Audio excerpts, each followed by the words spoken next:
നമസ്കാരം, കൊട്ടാരക്കര മീഡിയയിലേക്ക് സ്വാഗതം. പടിഞ്ഞാറ്റിൻകര ശ്രീ മഹാദേവർ ക്ഷേത്രത്തിൽ ധനുമാസത്തിലെ തിരുവാതിരയോടനുബന്ധിച്ചുള്ള ക്ഷേത്രോത്സവ ചടങ്ങ് ഇന്നലെ വൈകിട്ട് നടത്തുകയുണ്ടായി. സ്ത്രീകൾ തിരുവാതിര വ്രതമെടുത്ത് വൈകുന്നേരം തിരുവാതിര കളി നടത്തുന്നതാണ് പതിവ്. വിവാഹം കഴിക്കാത്ത സ്ത്രീകൾക്ക് നല്ല ഭർത്താവിനെ കിട്ടാനും വിവാഹിതരായ സ്ത്രീകൾ ഭർത്താവിന്റെ ആയുസ്സിനു വേണ്ടിയാണ് തിരുവാതിര വ്രതം എടുക്കുന്നത്. ക്ഷേത്രത്തിലെ കാഴ്ചകളിലേക്കൊന്ന് പോയി വരാം.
ഓം നമ ശിവായ.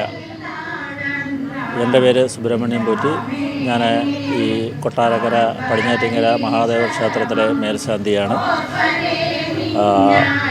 ഈ കൊട്ടാരക്കര പടിഞ്ഞാറ്റിൻകര മഹാദേവ ക്ഷേത്രത്തിലെ ധനുമാസിലെ തിരുവാതിരയോടനുബന്ധിച്ചുള്ള ക്ഷേത്രോത്സവ ചടങ്ങുകളാണ് ഇപ്പോൾ ഈ ക്ഷേത്രത്തിൽ നടന്നുകൊണ്ടിരിക്കുന്നത്. തിരുവാതിരയോടനുബന്ധിച്ച് തിരുവാതിരയുടെ തലേനാൾ മകയിരം നാഴിക വരുന്ന സമയത്ത്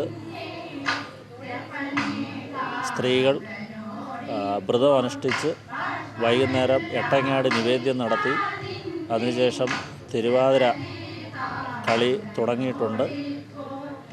ഇന്ന് രാത്രി അവർ ഇത് ഉറക്കമൊഴിഞ്ഞ് മഹാദേവനെ മനസ്സിൽ ധ്യാനിച്ച് നാമജപവും ഒക്കെ നടത്തി പാതിരാത്രി വരെ കളിയും അത് കഴിഞ്ഞ് പാതിരാപ്പൂ ചൂടൽ എന്ന് പറയുന്ന ചടങ്ങുണ്ട്, അതുമൊക്കെ നടത്തി അതിനുശേഷം വീണ്ടും വെളുപ്പാങ്കാലം വരെ തിരുവാതിര കളിയും വെളുപ്പിനെ കുളങ്ങളിൽ തുടിച്ച് കുളിക്കുക എന്ന് പറയും, മുങ്ങിക്കുളിച്ച് നാളെ തിരുവാതിര വ്രതം നോക്കും. ഇതിന് അവരുടെ പ്രധാന ഉദ്ദേശം എന്ന് പറയുന്നത് വിവാഹിതരായ സ്ത്രീകൾക്ക് ഭർത്താക്കന്മാർക്ക് നെടുമംഗല്യം ലഭിക്കാനും വിവാഹം കഴിക്കാത്ത സ്ത്രീകൾക്ക് നല്ല വരന്മാരെ കിട്ടാനും വേണ്ടി ഈ തിരുവാതിര വ്രതം അവർ അനുവർത്തിച്ചു വരുന്നു. കൊട്ടാരക്കര പടിഞ്ഞാറ്റിൻകര മഹാദേവ ക്ഷേത്രത്തിൽ വർഷങ്ങളായി 10-15 വർഷക്കാലമായിട്ട് ഇതേപോലെ ഭംഗിയായിട്ട് തിരുവാതിര വ്രതം നടന്നു വരുന്നുണ്ട്. ഓരോ വർഷവും ഭക്തജനങ്ങൾ കൂടി വരികയും പ്രസാദ വിതരണം, പ്രത്യേകിച്ച് ഈ വർഷത്തെ ഉപദേശക സമിതിയുടെ നേതൃത്വത്തിൽ ശ്രീ വിനായക അജിത് കുമാർ പ്രസിഡൻറ്റും ചങ്ങറ സുരേന്ദ്രൻ XNPയും ഉൾപ്പെടുന്ന ക്ഷേത്രോപദേശ സമിതി അതിന് വേണ്ട വിധത്തിലുള്ള എല്ലാ കാര്യങ്ങളും ശ്രദ്ധിച്ച് വേണ്ടവണ്ണം വരുന്ന ഭക്തജനങ്ങൾക്ക് എല്ലാ സൗകര്യങ്ങളും ഒരുക്കി ഈ തിരുവാതിര മഹോത്സവം ഇവിടെ കൊണ്ടാടുകയാണ്. നാളെ തിരുവാതിര നാളിൽ ഈ ക്ഷേത്രത്തിലെത്തുന്ന ഭക്തജനങ്ങൾക്കെല്ലാം ഉച്ചയ്ക്ക് വ്രതമുള്ളവർക്ക് ഗോതമ്പ് ചോറും അതിനോടനുബന്ധിച്ചുള്ള കൂട്ടാനുകളും, വ്രതമില്ലാത്തവർക്ക് പടച്ചോറും അതിനോടുള്ള പായസ സഹിതം നാളെ സദ്യ വട്ടങ്ങൾ ഒരുക്കിയിട്ടുണ്ട്.